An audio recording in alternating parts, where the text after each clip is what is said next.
math problem and a little lesson I want to show you is how to solve an equation that's got a variable on both sides. Okay? Chase is going to show you one method, and if you'll notice mine, I've got mine written a different way in different colors. I'm going to let Chase pretty much show you the algebra way to do it. Go ahead, Chase. This is how I learned it. What I'm going to do is I'm going to move my variables across with subtraction and addition. So I'm going to have to get rid of my 4x.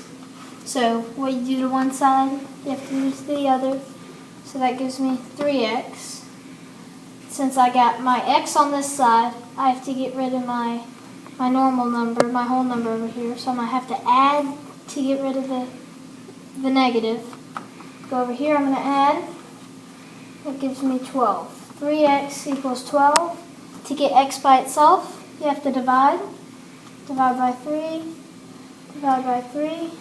12 divided by 3 is 4. So x equals 4. And that's my final answer. Alright, and that's Chase. Chase, if you'll hold that up, why I'll kind of do this is as you see, as you show yours.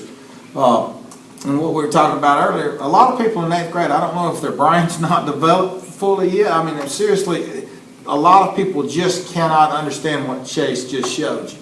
So a little trick to the trade, so to speak, and what I showed some of the 8th graders this year, and what many of them understood a lot better, was to try to get all your x variables to the left side of your equation and get all your numbers to the right. And it's the same thing that Chase did. He just did it in a different manner.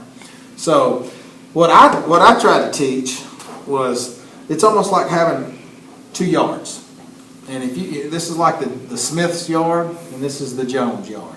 And that's separated obviously by that equal sign.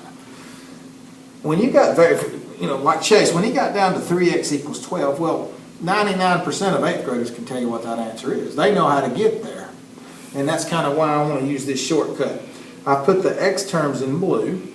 So what I actually want to do is kind of take this out of the yard in the backyard and throw it into somebody else's yard.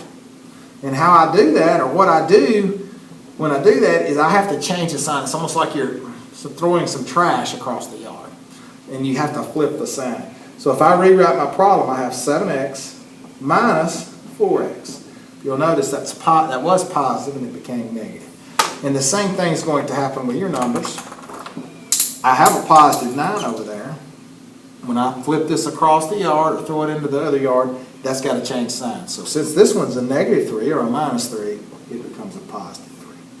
So now I'm going to get the same thing Chase got. 7x minus 4x is 3x. 9 plus 3 is 12. Divide by 3.